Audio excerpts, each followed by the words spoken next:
Here we are recording. Good. And we're back in our speaker view.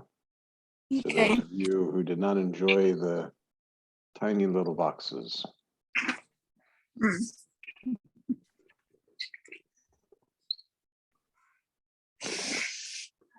Trish, do you want me to start your video?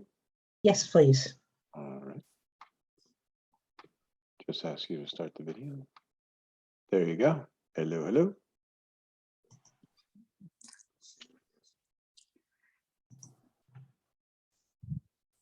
I'm very happy with the time change because I can sit here and write out my big windows, sit here and look at the sunset and how it changes the colors and everything over the horizon. And it's just wonderful.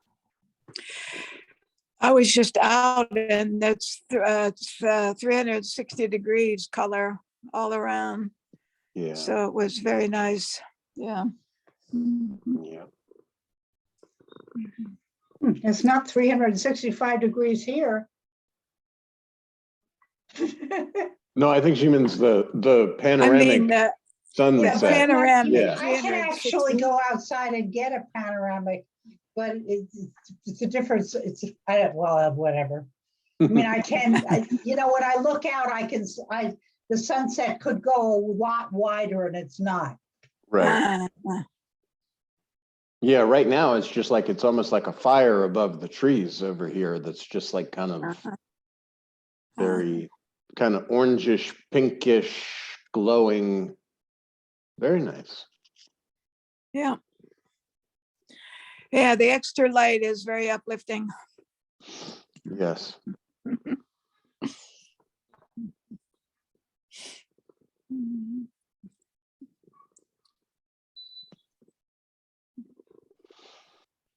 Hmm.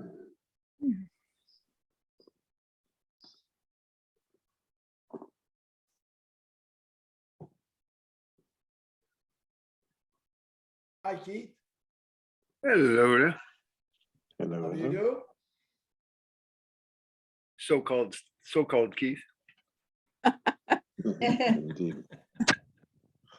Somebody said that somewhere. And I Uh, went along with it. I Hi.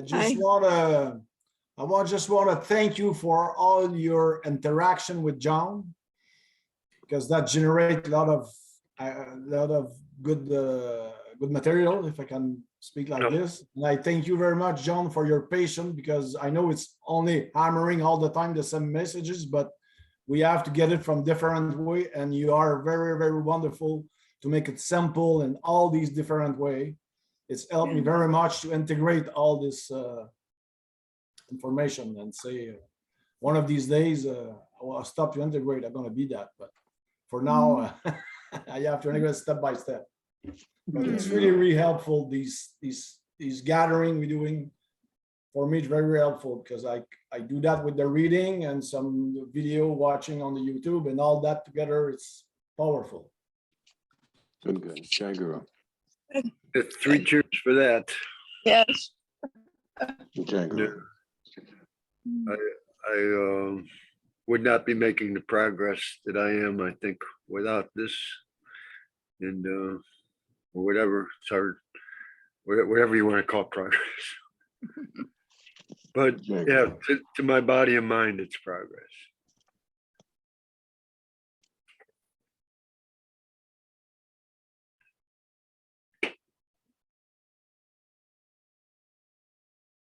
And I sort of like, I know they say you're not supposed to talk about your experiences, but we do anyway. And I'm not afraid to. I know maybe because that implies, or it could even say it means, there is an individual having the experience of selfless self, but which I'm finding is beyond. It is beyond experience. But like, I don't know. Today, I somehow things fell together, and I usually say when I have those moments of bliss or extended moments of bliss, whatever, that there's still some element of me there. Yes, of course. You're Yeah. experiencing this bliss. So there has Yeah. to be a you there to experience bliss. You and bliss Yeah. are the same. So anything that separates you from yourself could appear as bliss.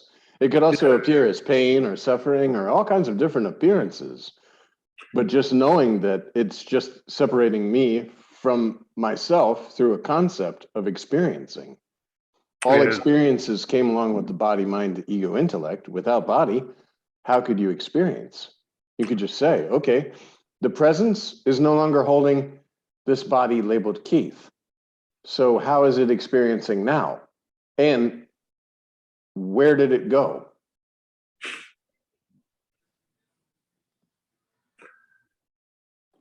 Yes, I mean, I guess what I was getting at is usually when I'm having something, whatever, there's a element of a thought concept of me that's still there. And I saw pretty clearly that the concept was just kind of gone, and there was nothing but, or I'm still getting a sense of that. There's nothing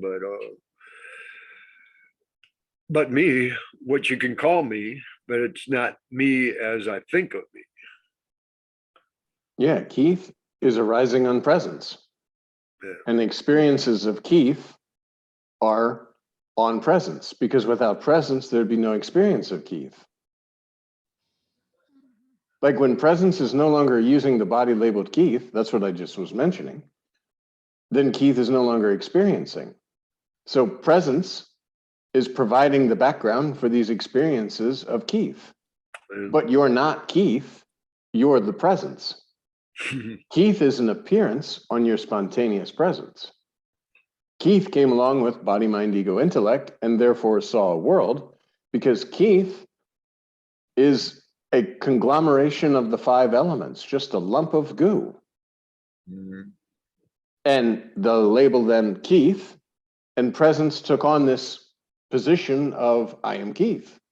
Because I know I exist, presence is everywhere. Suddenly now it knows itself as this body form and says, I'm Keith, and then sees a world and forgets that I'm presence. And it's not so much forget, because there's no forgetting and no remembering. It's just presence. The space in the room is suddenly aware of itself as a body and doesn't even think, oh, I was always there. It just starts to behave and act as this body, labeled Keith. And then the whole spiritual journey is to erase this false concept of Keith and get to the first concept of just I exist, then know that you are the knower of this sense of presence, or I exist.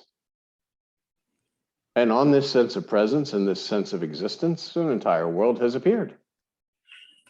When presence is no longer using the body form Keith, then it will just be what it always is and always was. That's why Maharaj says, prior to beingness and after leaving the body, this is ultimate truth. This something that has appeared within the nothing is just the illusory existence, and you hold on to it because it's the first time you knew of your existence. You say, oh, I exist. I don't want to cease to exist. But how can you cease to exist? You'll cease to exist as you are currently experiencing yourself, but that's false, just as in a dream. You're going to lay down and sleep tonight. You're going to experience yourself through the dream consciousness in a dream world. Then you're going to wake up and you'll no longer be experiencing that dream world, but there's no gain, no loss, because it was a dream.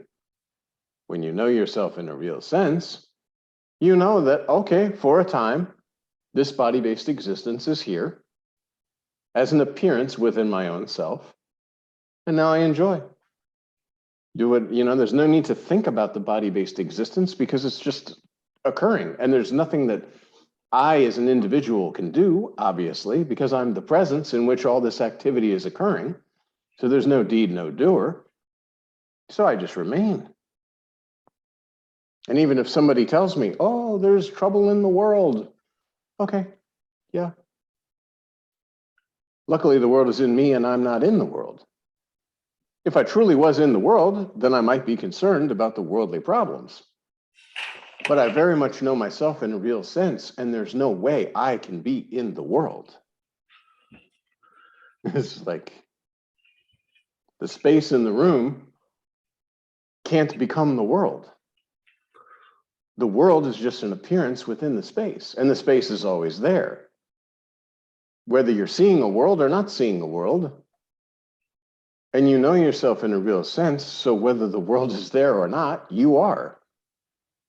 This sense of existence has appeared to you, and when this sense of existence is no more, then the one to whom it appeared to will no longer be experiencing the sense of existence. But you'll very much be existing. There'll just not be the concept of duality.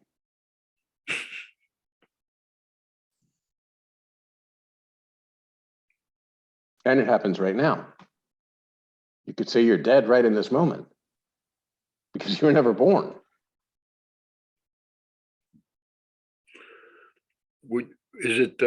Could you say, I could talk about the lump of goo in two ways. I could say it's made out of me, or It's a little bit it's just not. like the dream world. The dream consciousness has just appeared. It's appeared formlessly, but has created the concept of form because of identification with a form. You could say that mom and dad getting together and saying, oh, we're having a baby. In reality, we're having a lump of goo. And yet presence is then going to animate this and make this life livingness. And then mom and dad are going to tell you you're Keith. So your mom and dad have created the concept of becoming parents by creating a concept that they're having you. It's just a bunch of, it's like a body factory. Two bodies get together, lump of goo makes another body. Another two bodies get together, lump of goo makes another body, and so on and so forth. But actually, I can't, as an individual, make a concept. Isn't it more correct to say self with self makes the concept of well, selfless self with the belief in being mom and dad. Presence, identified as mom and identified as dad, says, look at we have, we're going to call him Keith. And presence is not knowing anything and is just kind of there in this lump of goo because now there's life, so there's a sense of existence. And now you're told what this existence is from the perspective of you being this little lump of goo. So even if I say it's self with self doing it, that's still like making something out of it. Selfless self doesn't do anything. Just like if you were to lay down to sleep tonight, you might dream that you're having a baby with your wife in a dream tonight. But who's actually having this, and where is this baby coming from? And where are the elements that are creating this baby coming from? And where is the life force that's creating the concept of this baby crying and being alive coming from? All coming from you. But it's formlessly coming, of course, because you're sleeping. So this dream consciousness that creates this whole world creates the concept of birth and death. It doesn't really need an explanation. No. Well, it only needs an explanation when there's someone who wants an explanation. Yeah. And that someone who wants an explanation is within the bubble of illusion, and no explanation can be correct or incorrect. Yeah. Because you're outside of that. Yeah. Just like in a dream. You know, in your dream tonight, you go to a school and they explain everything about the dream and how the dream comes about and how the bodies are made and how the trees are made and how everything is all in harmony and beauty, and you learn all about this, and then you wake up. Everything that you learned was within the dream, and really useless other than to pass the time in the dream.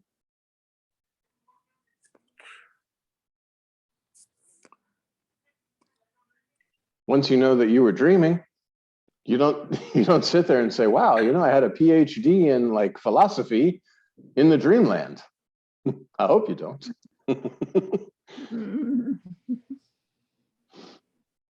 Well, I studied philosophy all my life, or well, I mean, especially at the beginning. I guess I still, I mean, still study my own mind, so that's kind of the Okay, same. well, philosophy of the illusory existence.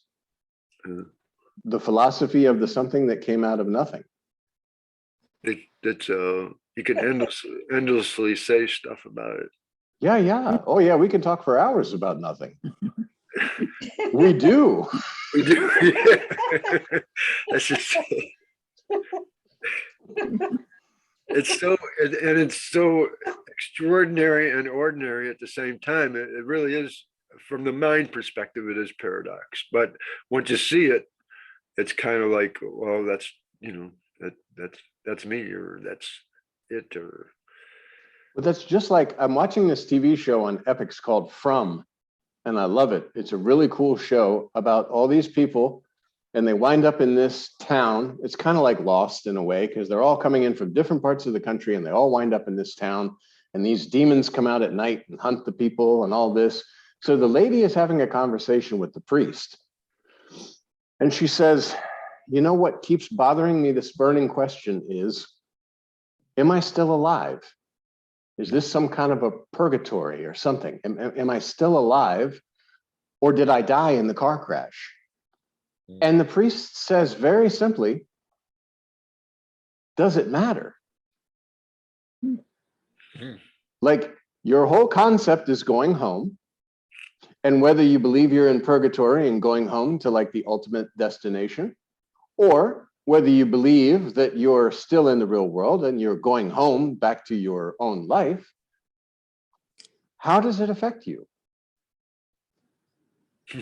Like, in what way would it change what you do? Your desire is to go home. And in the same kind of an instance, once you know yourself in a real sense, then whether, okay, maybe the world is illusion and maybe it's not illusion, but I know myself. I don't have to debate whether the world is illusion or not illusion. I know myself. And truly, once you know yourself in a real sense, there can be no doubt that this world, that you can't be in it. Like, I don't even understand how you could have a concept of being in it, because you're formless, and formless without the concept of form.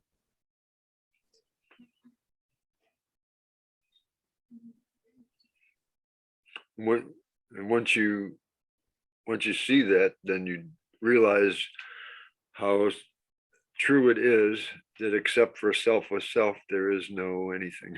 No God, no Brahman, no Paramatman, no master. Why? Because these are terms that came along with the body, and you are not body. These are labels given to that ultimate truth that you are. From the perspective of being a body searching for ultimate truth, there needs to be a label of what I'm searching for. In the illusory existence, I am searching for the ultimate truth. I want to know the reality, but you are the reality. So within the bubble of illusion, you can search for yourself, but in reality, this bubble of illusion, you're outside of this. So once you stop playing in the illusory circle and you break out, then you are that. And there's no doubt. How can there be a doubt? And then you look at the world and you say, okay, well, Upanishads say this. Okay, that's very nice. It's good. Bible says this. Okay, that's good. But that came along with the body. Yeah. I don't have to study all those things. There's no need to try and figure anything out. Because I am not body, I was not body, I'm not going to remain the body. Master said it, I directly experience it. Now it's my own experience directly that I know myself in a real sense. I am not body, I was not body, I'm not going to remain the body. Accept your selfless self. There's no God, no Brahman, no Paramatma, no master. Nothing is there. Only your selfless self. And selfless self is self without the concept of self, in which you believe all these things. The attributeless. There's no end to all the explanations, really. Exactly. Very much so. That's why we have so much diversity in the explanations of ultimate truth and all these various different religions, because you can have countless, within the bubble of illusion, you can have countless different explanations for everything, how the world was created, and then argue over it. No, the world was created this way. And that's why in Sri Ramakant Maharaj, Master of Self-Realization, they said, oh dear, the world was never created. There was no creation. Just as when you go to bed at night, you don't create a dream world. It appears spontaneously because the sense of existence is there, and this consciousness births a world. And you say, oh, there's a world. And then there's a you in it. And you identify immediately. The formless consciousness of the dream identifies immediately with a little body and sees a world in a dream and sees other characters. And the craziest thing is, in your dream, you talk to people and they talk to you. And you may experience hot or cold. You might experience being wet.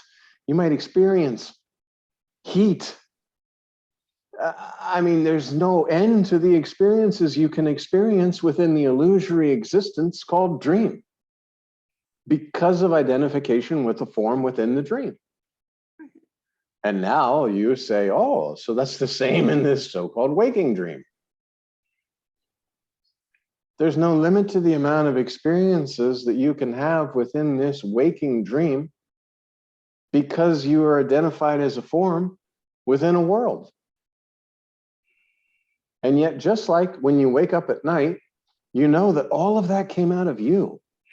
All the conversations you've had, all the experiences that you've had were completely your own, were completely created by you, and not even created, just appearing. And so now you know yourself in a real sense, and you see this waking dream world in the same way. I know myself in a real sense. This object appears within myself. I'm no longer identified with this object, and yet this object is available to perform tasks. And again, spontaneously, because there's no thought of, I'm going to do this. Except at work, of course, you have a things to do list, and you do these things. Because you do your job, do your duties. But you know that you're this, using this as a limited kind of typewriter for a time.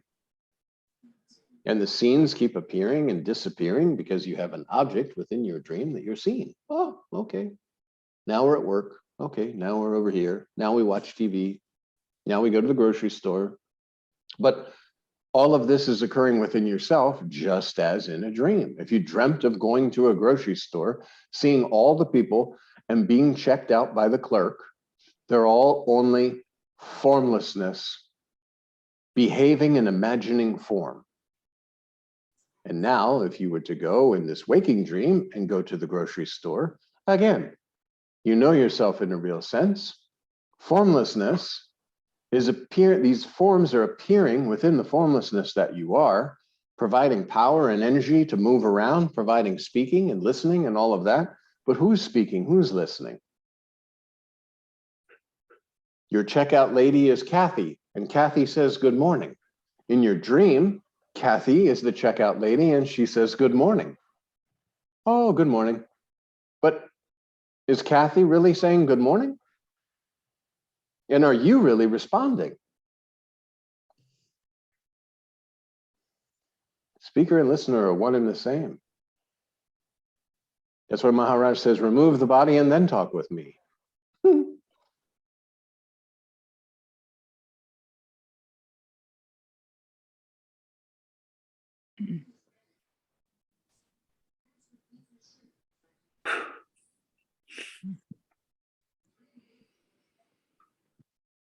So you're not giving us explanations, you're just giving us the facts.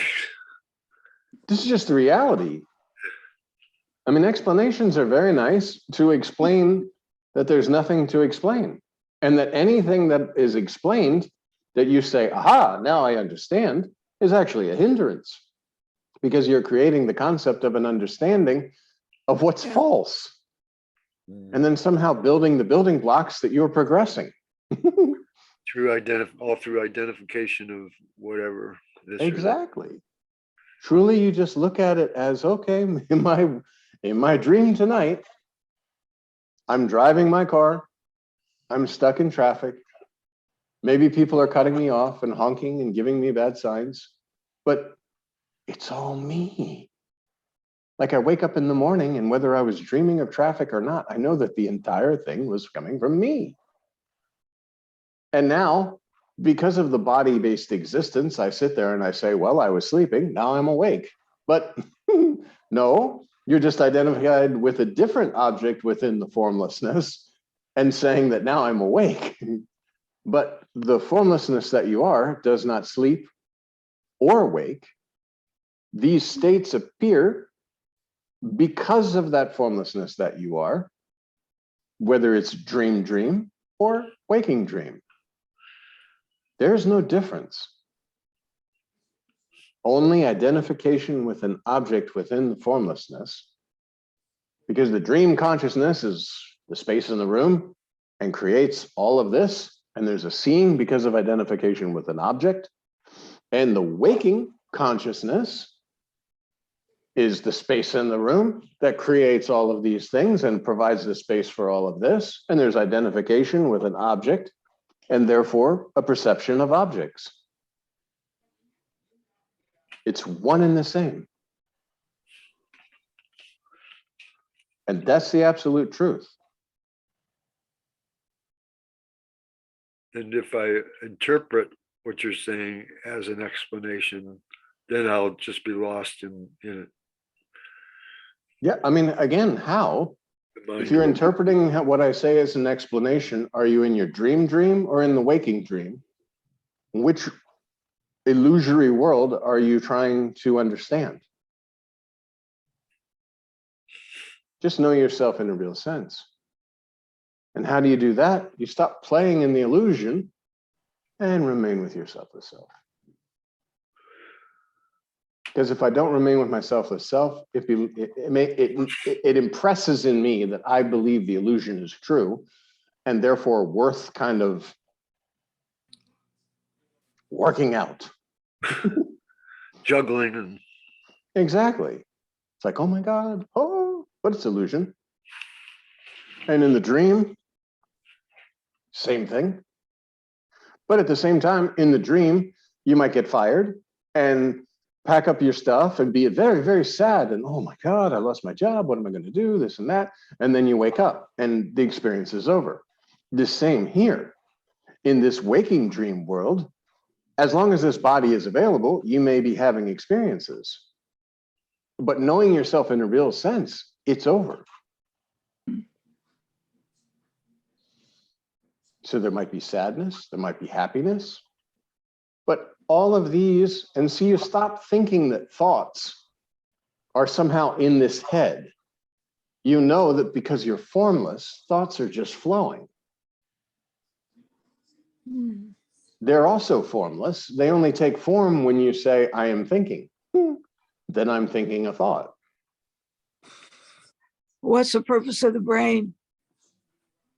Brain came along with body. It's just this is a functional organ. You know, you have eyes in this body, you have heart, it pumps and blood and all that kind of stuff. So this body is basically just an organ, and a functional organ that is being used to see this world and experience yourself as you exist. But it's not you. I think Nisargadatta Maharaj talks about like the incense stick, and it just burns down and then burns out. The same with this body. It's formed, it has all these functions. And think about this. What if you were responsible for your heartbeat, your breath, even swallowing? I'd forget. It would be terrible. Yeah, oh my God, I forgot to breathe. I'm suffocating. Or when I lay down and sleep tonight, how in the world am I going to keep my heart going and still have a nice night's sleep? Yeah. It's just a functioning, 5 elemental functioning, a functional organ. Mhm. Just like fruit growing, just like grass growing. Rain comes, grass grows. Food and water is put to this body, it grows.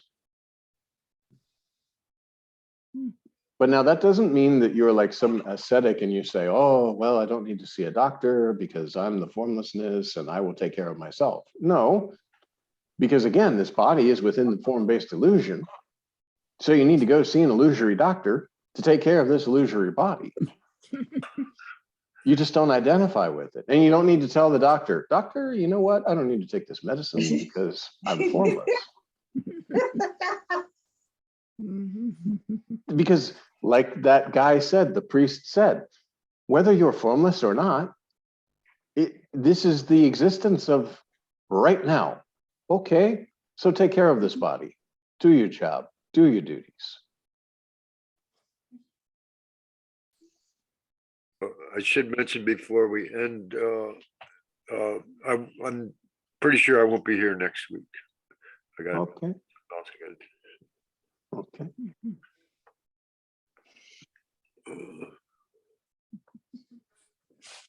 My desire is to go to a major jazz concert. It usually doesn't happen on Tuesdays, but this Sounds good. early. It starts at 6 o'clock.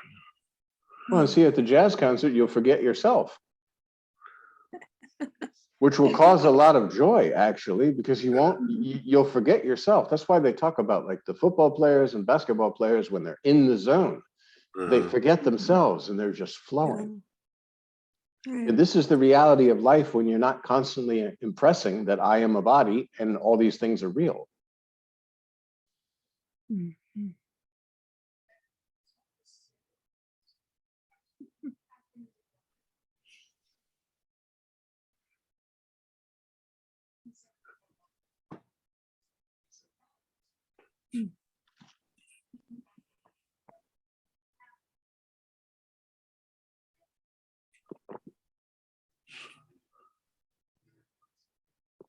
And yet you can sip moringa mint tea and enjoy very much.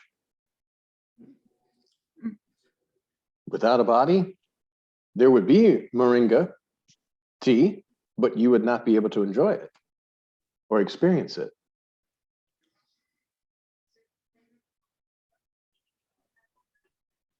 Well, you say there would be moringa tea?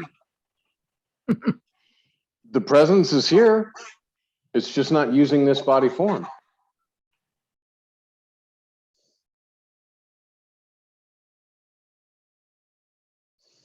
There's no individuality. These are just forms. Presence is one.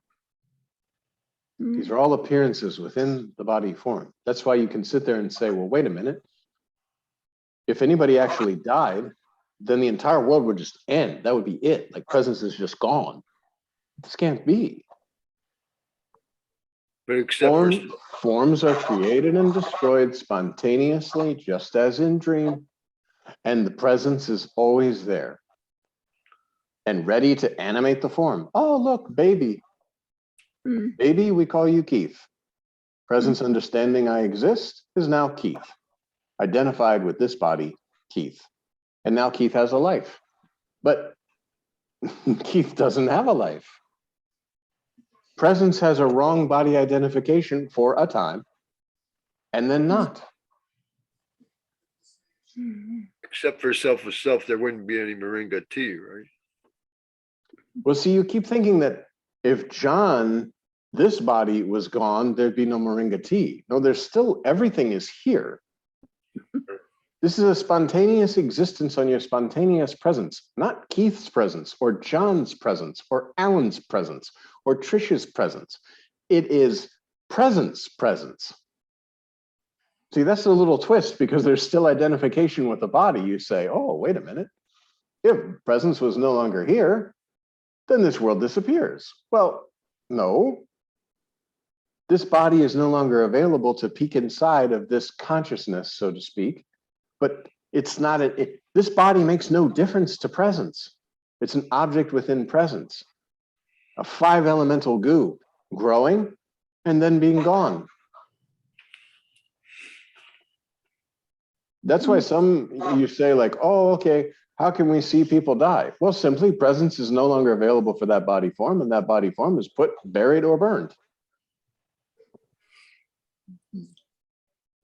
Presence is no longer experiencing itself as Sri Ramakant Maharaj, because for Sri Ramakant Maharaj, the body is no longer available for presence to experience itself as Sri Ramakant Maharaj.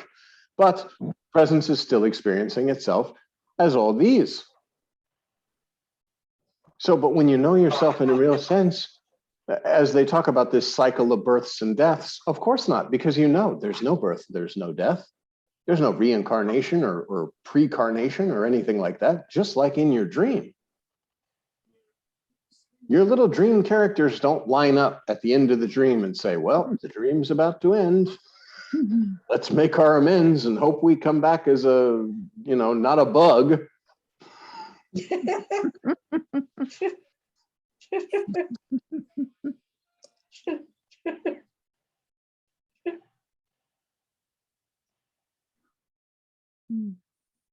The space in the room will not be affected by anything. If this whole building falls down, the space is not affected. If they build another building, space is not affected.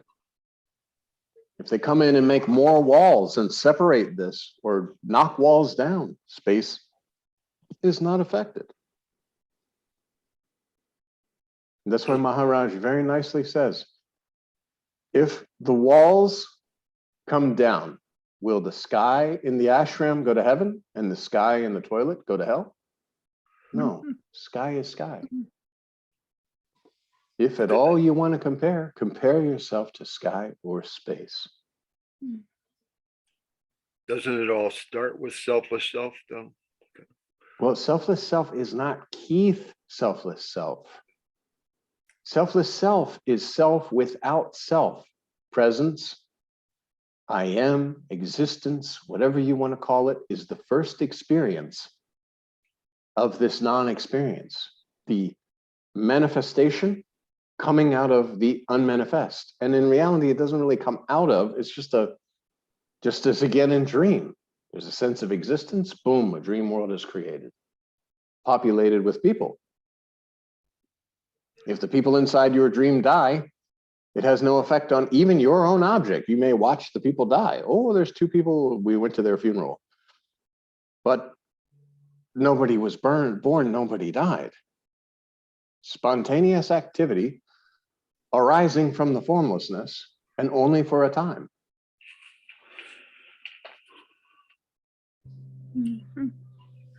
So you break the samsara or whatever, the wheel of samsara or the cycle of birth and death by knowing yourself in a real sense.